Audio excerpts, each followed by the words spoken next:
Welcome to the 1000 Nights and 1 Night. Now, when it was the 729th night, she continued, It hath reached me, O auspicious king, that when the gardener said to the prince, And the king's daughter espy the shadow of a man in her garden, she will strike off my head. The youth replied, Have no fear. I will on no wise let any one see me. But doubtless today thou lackest of spending money for thy family. Then he put his hands to his purse and pulled out 500 ducats, which he gave to him, saying, Take this gold and lay it out on thy family, that thy heart may be at ease concerning them. When the sheikh looked upon the gold, his life seemed a light thing to him, and he suffered the prince to tarry where he was, charging him straitly not to show himself in the garden. Then he left him loitering about.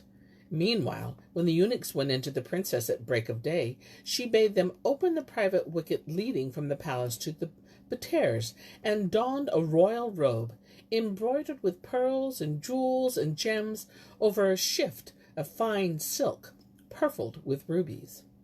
Under the whole of it was that which the tongue refuseth to explain, where it was confounded the brain, and whose love would embrace the craver's strain. On her head she set a crown of red gold, inlaid with pearls and gems, and she tripped in patterns of gold cloth, embroidered with fresh pearls, and adorned with all manners of precious stones. Then she put her hand upon the old woman's shoulder, and commanded to go forth by the privy door. But the nurse looked at the garden, and seeing it full of eunuchs and handmaids walking about, eating the fruits, and troubling the streams, and taking their ease of sport and pleasure in the water, said to the princess, O my lady, this is a garden or a madhouse. Quoth the princess, What meaneth thy speech, O nurse? And quoth the old woman, Verily, the garden is full of slave girls and eunuchs, eating of the fruits, and troubling the streams, and scaring the birds, and hindering us from taking our ease, and sport, and laughing, and what not else, and thou hast no need of them. Wert thou going forth of thy palace into the highway, this would be fitting, as an honour and award to thee. But now, O my lady, thou goest forth of the wicket into the garden, where none of Almighty Allah's creature may look on thee. Rejoined the princess, By Allah, O nurse mine, thou sayest sooth, but how shall we do? And the old woman said, Bid the eunuchs send them all away, and keep only 2 of the slave girls, that we may make merry with them. So she dismissed them all, with the exception of 2 of her handmaids, who were her most favorite. But when the old woman saw that her heart was light, and that the season was pleasant to her, she said to her, Now we can enjoy ourselves aright. So up, and let us take our pleasures in the garden. The princess put her hand upon her shoulder, and went out by the private door. The 2 waiting women walked in front, and she followed them, laughing at them, and swaying gracefully to and fro in her ample robes, whilst the nurse forewent her, showing her the trees, and feeding her with fruits. And so they fared on from place to place, till they came to the pavilion, which when the king's daughter beheld and saw that it had been restored, she asked the old woman, O my nurse, seest thou yonder pavilion? It hath been repaired, and its walls whitened. She answered, By Allah, O my lady, I heard say that the keeper of the garden had taken stuffs of a company of merchants, and sold them, and brought bricks and lime and plaster and stones and so forth with the price. So I asked him what he had done with all this, and he said, I have repaired the pavilion which lay in ruins, presently adding, and when the merchants sought their due of me, I said to them, Wait till the princess visit the garden and see the repairs, and they satisfy her. Then will I take of you what is pleased to bestow on her, and pay you what is your due. Quoth I, What moved thee to do this? And quoth he, I saw the pavilion in ruins, and the coggins thrown down, and the stucco peeled from the wall, and none had the grace to repair it. So I borrowed the coin on my own account, and restored the place, and I trust in the king's daughter to deal with me as befitteth her dignity. I said, The princess is all goodness and generosity, and will no doubt requite thee. And he did all this but in hopes of thy bounty. Replied the princess, By Allah, he hath dealt nobly in rebuilding it, and hath done the deed by generous men. Call me my purse-keeperess. The old woman accordingly fetched the purse-keepers, whom the princess bade give the gardener 2,000 dinars. Whereupon the nurse sent to him, bidding him to the presence of the king's daughter.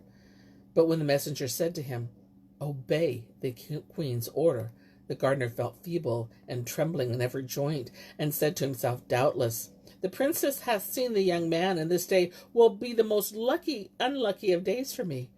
So he went home and told his wife and children what had happened, and gave them his last charges and farewelled them while they wept for him. Then he presented himself before the princess with a face of color of turmeric, and ready to fall flat at full length. The old woman remarked his plight, and hastened to forestall him, saying, "O Sheikh, kiss the ground, earth, in thanksgiving to Almighty Allah, and be constant in prayer to him for the princess." I told her what thou didst in the matter of repairing the ruined pavilion, and she rejoiced in this, and bestoweth on thee 2,000 dinars in requital of thy pains. So take them from the purse keeperess, and kiss the earth before the king's daughter, and bless her, and wend thy way. Hearing these words, he took the gold and kissed the ground before Hayat Al-Nufus, calling down blessings on her. Then he returned to his house. His family rejoiced in him and blessed him, who had been the prime cause of this business. And Shahrazad perceived the dawn of the day, and ceased to say her permitted say. Now, when it was the 730th night, she pursued, "It hath reached me, O auspicious king, that when the caretaker took the 2,000 ducats from the princess and returned to his house, all his family rejoiced in him, and blessed him who had been the prime cause of this business. Thus it fared with these. But as regards the old woman said to the princess, "O my lady, this is indeed become a fine place. Never saw I a purer white than its plastering, nor properer than its painting. I wonder if he has also repaired it within, else hath he made the outside white and left the inside black. Come, let us enter and inspect." So they went in, the nurse preceding, and found the interior painted and gilded in the goodliest way. The princess looked right and left till she came to the upper end of the estrade, when she fixed her eyes upon the wall and gazed long and earnestly thereat. Whereupon the old woman knew that her glance had lighted on the presentment of her dream, and took the 2 waiting women away with her, that they might not divert her mind. When the king's daughter had made an end of examining the painting, she turned to the old woman, wondering and beating hand on hand, and said to her, "O my nurse, come see a wondrous thing, which were it graven with needle gravers on the eye corners would be a warner to those who will be warned." She replied, "Oh, what is that, O my lady?" When the princess rejoined, "Go look at the upper end of the estrade, and tell me what thou seest there." So she went up, and considering the dream drawing, then she came down wondering, and said, "By Allah, O my lady, here is depicted the garden, and the fowler in his net, and the birds, and all thou sawest in thy dream, and verily nothing but urgent need withheld the male pigeon from returning to free his mate after he had fled for her. For I see him in the talons of a bird of raven, which hath slaughtered him, and is drinking his blood, and rending his flesh, and eating it. And this, O my lady, caused his tearing to return, and rescue her from the net.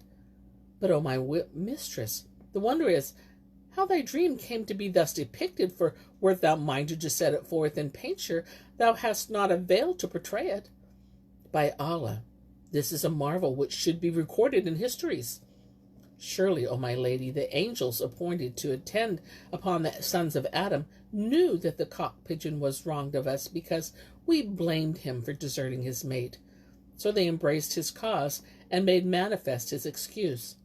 And now for the first time we see him in the hawk's pounces, a dead bird." Quoth the princess, "O my nurse, verily fate and fortune had course against this bird, and we did him wrong." Quoth the nurse, "O my mistress, foes shall meet before Allah the Most High. But, O my lady, verily, the truth had been made manifest, and the male pigeon's excuse certified to us.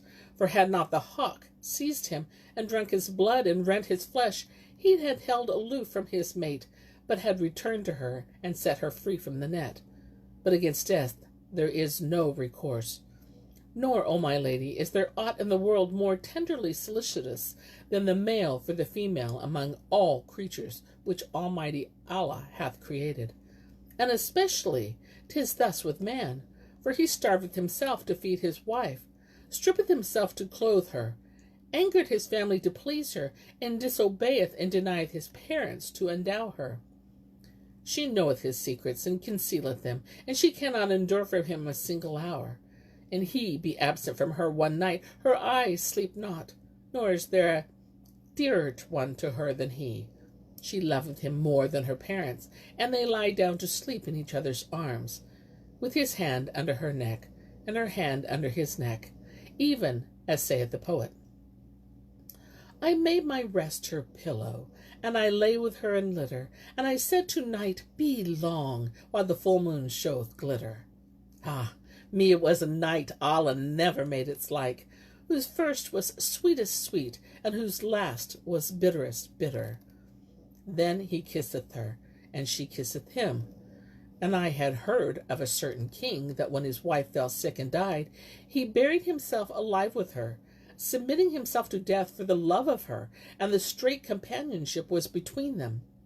Moreover, a certain king sickened and died, and when they were about to bury him, his wife said to her people, let me bury myself alive with him, else I will slay myself, and my blood shall be on your heads. So when they saw she would not be turned from this thing, they left her, and she cast herself into the grave with her dead husband, of the greatness of her love and tenderness for him. And the old woman ceased not to ply the princess with anecdotes of love between men and women, till there ceased that which was in her heart of hatred for the sex masculine. And when she felt that she had succeeded in renewing in her the natural inclination of women to men, she said to her, 'Tis time to go and walk in the garden. So they fared forth from the pavilion and paced about the trees. Presently the prince chanced to turn, and his eyes fell on Hayat Al-Nufus. And when he saw the symmetry of her shape, and the rosy clearness of her cheeks, and the blackness of her eyes, and her exceeding grace, and her passing loveliness, and her excelling beauty, and her prevailing elegance, and her abounding perfection, his reason was confounded, and he could not take his eyes off of her. Passion annihilated his right judgment, and love overpassed all limits in him. His vitals were occupied with her service, and his heart was aflame with the fire of rapine, so that he swooned away and fell to the ground. When he came to himself, she had passed from his sight, and was hidden from him among the trees.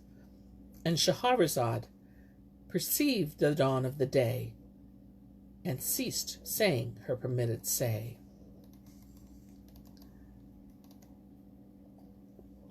Now, when it was the 731st night, she resumed, It hath reached me, O auspicious king, that when Prince Ardashir, who lay hid in the garden, saw the princess and her nurse walking amongst the trees, he swooned away for the very love-longing.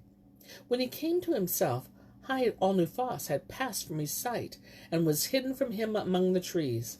So he sighed from his heart core, and improvised these couplets.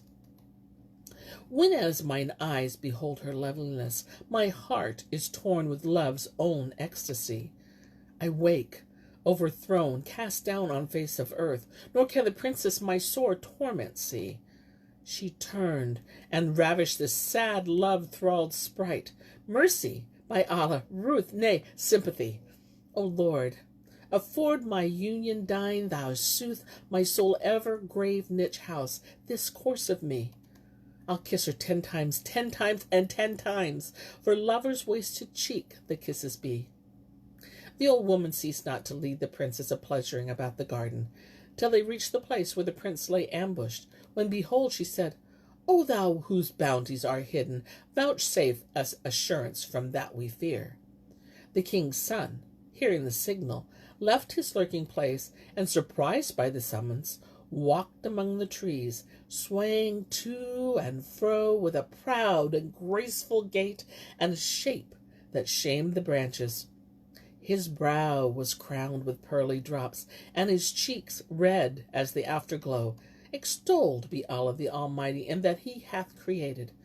When the king's daughter caught sight of him, she gazed a long while on him, and noticed his beauty and grace and loveliness, and his eyes that wantoned like the gazelle's, and his shape that outvied the branches of the myrobalan, wherefore her wits were confounded, and her soul captivated, and her heart transfixed with the arrows of his glances. Then she said to the old woman, "O my nurse, whence came yonder handsome youth?" And the nurse asked, "Where is he, O my lord?"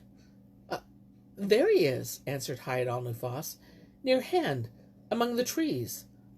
The old woman turned right and left, as if she knew not of his presence, and cried, "O pray, who can have taught this youth the way into this garden?" Quoth Hayat Al-Nufus, "Who shall give us news of the young man? Glory be to him who created men. But say me, dost thou know him, O my nurse?" Quoth the old woman, "O my lady, he is the young merchant who wrote to thee by me." The princess, indeed, she was drowned in the sea of her desire, and the fire of her passion and love-longing broke out. "O my nurse, how goodly is this youth! Indeed, he is fair of favour. Methinks there is not on the face of the earth a goodlier than he."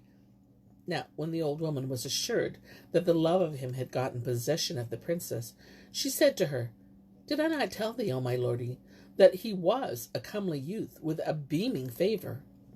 Replied Hayat Al-Nufus, "O my nurse, kings' daughters know not the ways of the world, nor the manners of those that be therein, for that they company with none, neither give they nor take they. O my nurse, how shall I do to bring about a meeting, and present myself to him, and what shall I say to him, and what shall he say to me?" Said the old woman, "What device is left me?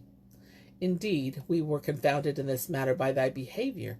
And the princess said, "O my nurse, know that if any ever died of passion, I shall do so, and behold, I look for nothing but death on the spot by reason of the fire of my love-longing."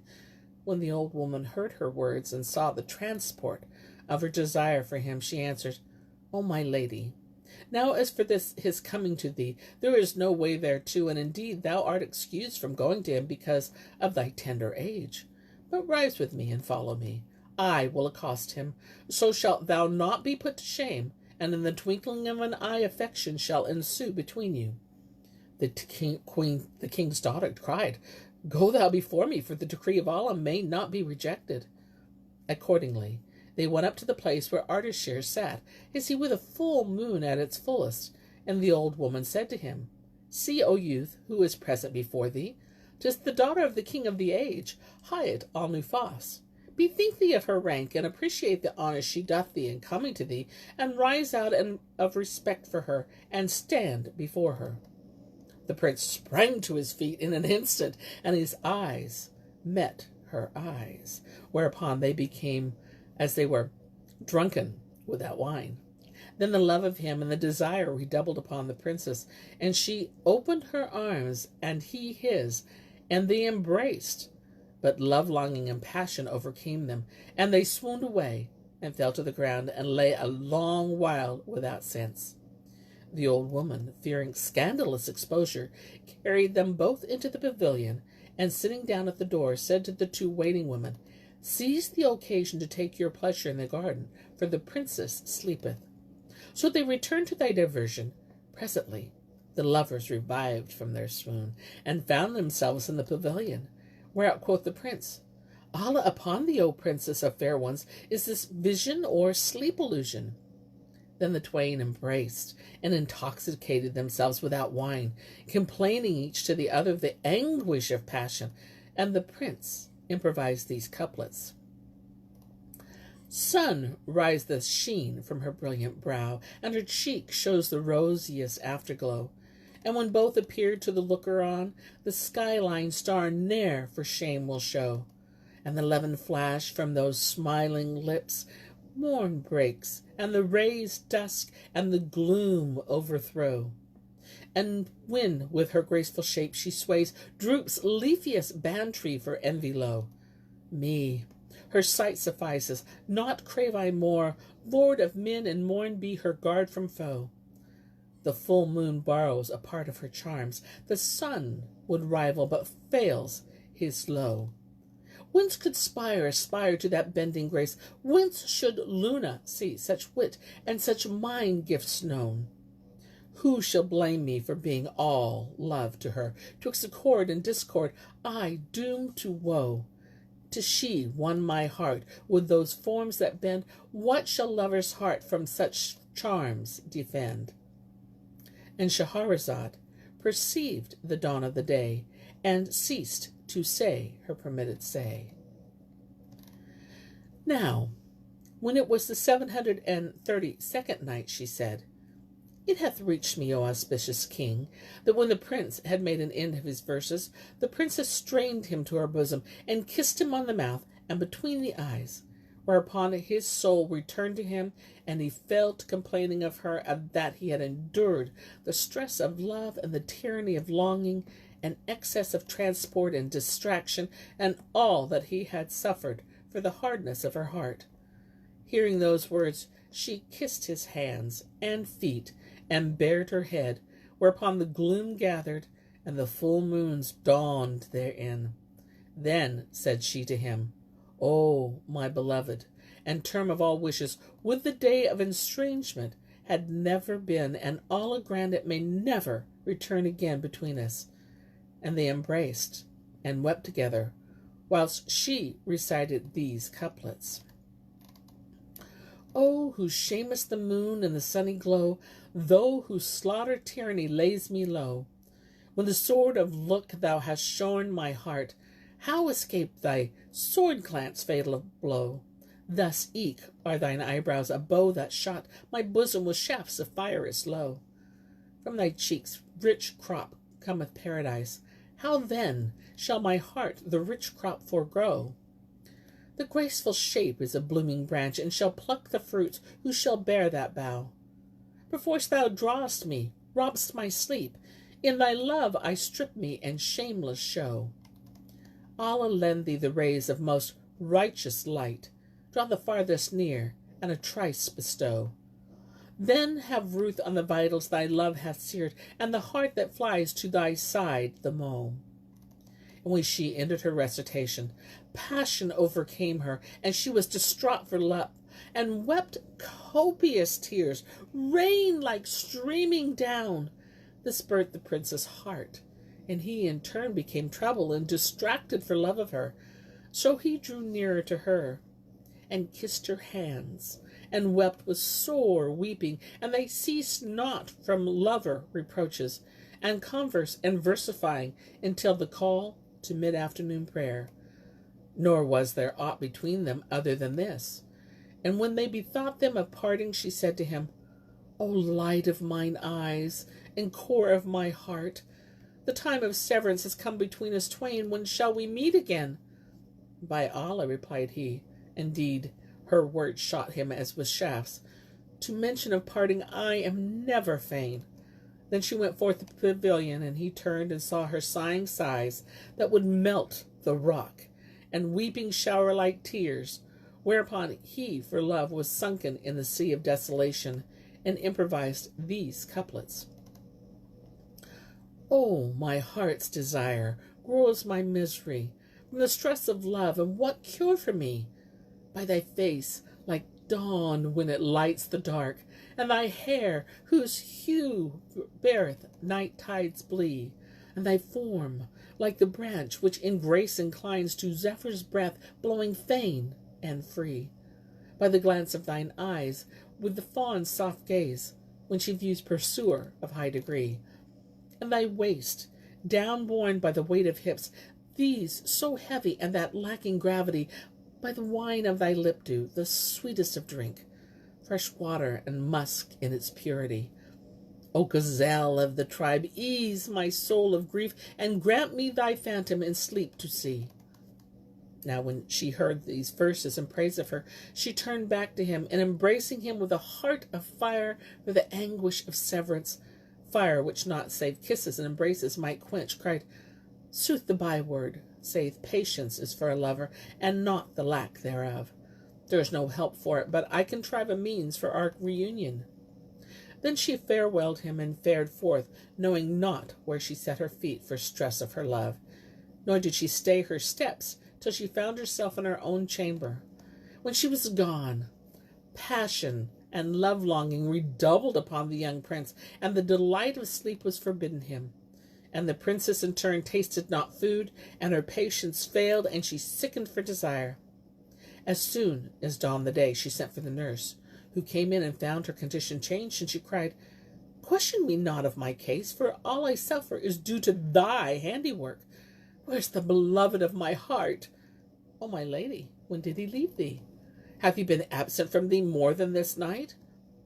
Can I endure absence from him an hour? Come find some means to bring us together speedily, for my soul is like to flee my body. O my lady, have patience, till I contrive thee some subtle device, whereof none shall beware. By the great God, except thou bring him to me this very day, I will tell the king that thou hast corrupted me, and he will cut off thy head. I conjure thee, by Allah, have patience with me, for this is a dangerous matter." And the nurse humbled herself to her, till she granted her 3 days' delay, saying, "O my nurse, the 3 days will be 3 years to me, and if the 4th day pass and thou bring him not, I will go about to slay thee." So the old woman left her, and returned to her lodging, where she abode till the morning of the 4th day, when she summoned the tirewomen of the town, and sought of them fine dyes and rouge for the painting of a virgin girl, and adorning, and they brought her cosmetics of the best. Then she sent for the prince, and opening her chest, brought out a bundle containing a suit of women's apparel, worth 5,000 dinars, and a head-kerchief fringed with all manners of gems. Then she said to him, "O my son, hast thou a mind to foregather with Hayat Al-Nufus?" And he replied, "Yes." So she took a pair of tweezers, and pulled out the hairs of his face, and penciled his eyes with kohl. Then she stripped him and painted him with henna from his nails to his shoulders, and from his instep to his thighs, and tattooed him about the body, till he was like red roses upon alabaster slabs. After a while she washed him and dried him, and bringing out a shift and a pair of petticoat trousers, made him put them on. Then she clad him in the royal suit aforesaid, and binding the kerchief about his head, veiled him, and taught him how to walk, saying, "Advance thy left, and draw back thy right." He did her bidding, and forewent as he were a houri facing the broad from paradise. Then said she to him, "Fortify thy heart, for thou art going to the king's palace, where there will without fail be guards and eunuchs at the gates. And if thou be startled at them, and show doubt or dread, they will suspect thee, and examine thee, and we shall both be in grievous trouble, and happily lose our life. Wherefore, an thou feel thyself unable to do this, tell me." He answered, "In very sooth, this thing hath no terrors for me, so be of good cheer, and keep thine eyes cool and clear." Then she went out, preceding him till the twain came to the palace gates, which was full of eunuchs. She turned and looked at him, as much as she said, "Art thou troubled or no?" And finding him all unchanged, went on. The chief glanced at the nurse and knew her, but seeing a damsel following her whose charms confounded the reason, he said in his mind, "As for the old woman, she is the nurse. But as for the girl who is with her, there is none in her land resembleth her in favour, or approacheth her in fairness, save the Princess Hayat Al-Nufus, who is secluded and never goeth out. Would I knew how she came into the streets, and would heaven I wot whether or no 'twas by the leave of the king." Then he rose to learn somewhat concerning her, and well nigh 30 castratos followed him, which when the old woman saw, her reason fled for fear, and said, "Verily we are Allah's, and to him we shall return. Without recourse, we are dead folk this time." And Shahrazad perceived the dawn of the day, and ceased to say her permitted say. And so do I cease my telling for today, till it be morrow.